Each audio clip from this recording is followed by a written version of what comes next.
Olá, meus amigos, olha eu aqui de novo, e hoje eu vim trazer para você um tema de um assunto que é muito vasto, né? É um assunto que envolve muitas crenças, né? A religiosidade e a fé de muitas pessoas. O tema de hoje do nosso bate-papo é a morte. É isso mesmo.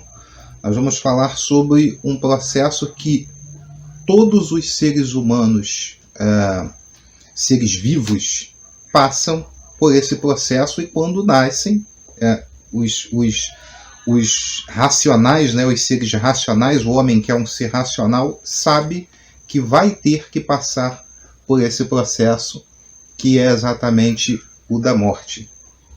Bom, os povos da antiguidade sempre tiveram crenças diferentes a respeito da morte.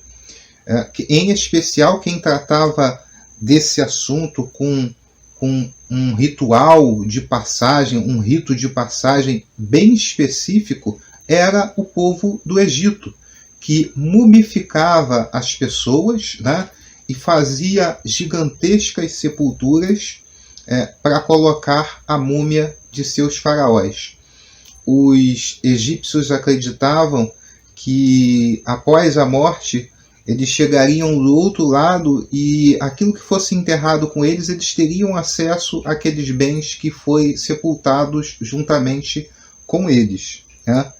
O povo, se eu não me engano, era o povo grego que Cria também acreditava na figura do Caronte, né?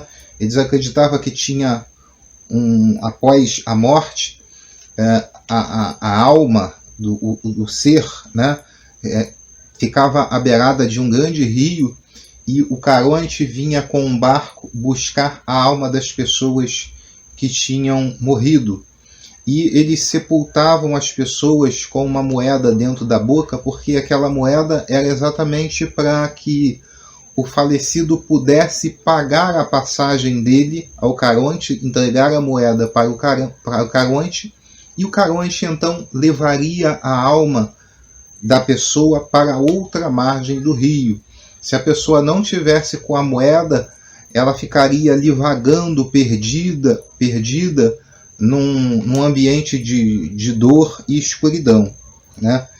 Os espíritas kardecistas acreditam que depois da morte da pessoa, eles vão para um lugar de transição chamado umbral.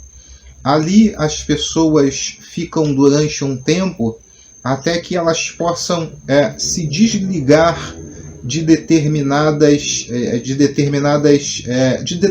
sentimentos materiais, de coisas que eles trazem no seu perispírito, né, que ainda estão presos à Terra. Por exemplo, o amor aos bens materiais, o orgulho, o ódio, o desejo de vingança. Tudo isso, segundo os espíritas, faz com que a pessoa fique presa ali no umbral, onde é um lugar de angústia, um lugar de sofrimento, mas que não é um lugar onde a pessoa vai ficar eternamente.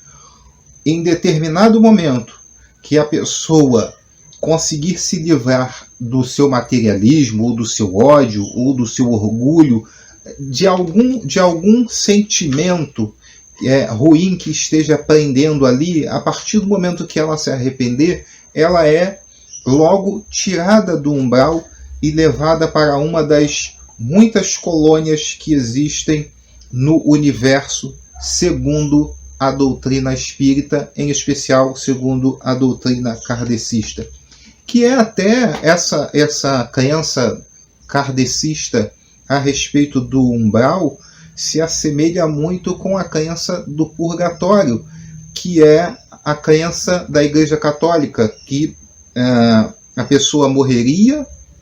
Após a morte da pessoa, ela seria levada para um lugar também transitório chamado purgatório, e os familiares dessa pessoa, através das rezas, através da missa do sétimo dia e através do próprio arrependimento dela, ela seria tirada do purgatório e então chegaria a um lugar de salvação, chegaria ao céu, né? Chegaria à glória, né?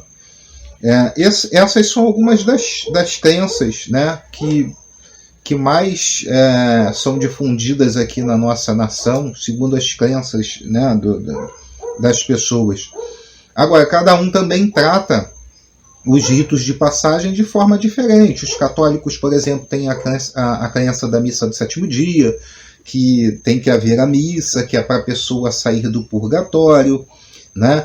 Os espíritas buscam tratar esse momento da passagem de um ente querido com toda a tranquilidade, porque eles acreditam que quanto mais a família sofre no momento de uma perda trágica, isso atrapalha ainda mais o seu ente querido a fazer essa passagem, né, da vida material para a vida espiritual.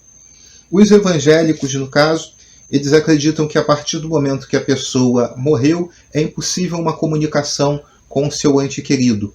Não tem como se comunicar com o seu ente querido. E surgiu, especialmente aqui no Brasil, uma crença de que, a partir do momento que morreu, o evangélico não acende vela, ele não vai lá na sepultura do parente. Muitos até deixam que os restos mortais vai lá, né? Sepulta o parente. Aqui no Brasil existe uma lei que o corpo precisa ficar 3 anos dentro da sepultura até a sua decomposição, e depois, se a família quiser, ela transfere os ossos, os restos mortais, para um nicho, que é um quadrado pequenininho, onde cabe ali 2 ou 3 ossadas, no máximo, né, para quem quiser guardar os restos mortais de seu parente perpetuamente. Os evangélicos não fazem isso aqui no Brasil, poucos são os que fazem isso. Eu, particularmente, acho que não tem absolutamente nada a ver. Eu acho que a minha fé é de que realmente não adianta você ficar ali acendendo vela, tentando uma comunicação com seu ente querido, mas você permitir que o corpo do seu ente querido, os restos mortais, depois de 3 anos, vire lixo e seja jogado fora, e que ele não tenha uma sepultura perpétua, eu particularmente acho uma falta de respeito com o ente querido, né? É um desrespeito à memória do seu ente querido. Não custa nada, né? Não é para você ficar ali acendendo vela, rezando, não é nada disso. Basta você, passados 3 anos do aluguel da gaveta, ou do aluguel da sepultura, do aluguel do carneiro, né? Vai lá, faz a exumação e ali está o respeito à memória do seu ente querido. Na Bíblia nós vemos que Abraão teve a sepultura dele, Sara foi enterrada junto com Isaac, que também teve a sua sepultura. Se eu não me engano, foi o profeta Eliseu ou o profeta Elias que estava sepultado e teve uma guerra, alguém foi atingido na guerra, caiu em cima dos ossos do profeta e tinha tanta unção nos ossos do profeta que a pessoa ressuscitou, conta a Bíblia Sagrada. Ou seja, o profeta tinha uma sepultura. Jesus, após a sua morte, foi levado por José de Arimateia a uma sepultura comprada especialmente para colocar o corpo de Jesus aonde nenhum outro corpo tinha estado antes. A sepultura de Jesus era uma sepultura nova. Ou seja, sepultar o parente e manter os restos mortais do seu parente dentro de uma sepultura de forma perpétua é um respeito à memória de uma pessoa que você amou e que ela te amou também. Bom, gente, o assunto, não vou me esticar nesse assunto porque é um assunto vasto, é um assunto grande, é só um bate-papo mesmo, e eu acho que deu para vocês entenderem alguma das crenças de algumas pessoas em relação à morte, e eu volto em outra oportunidade com outro assunto diferente a ser tratado.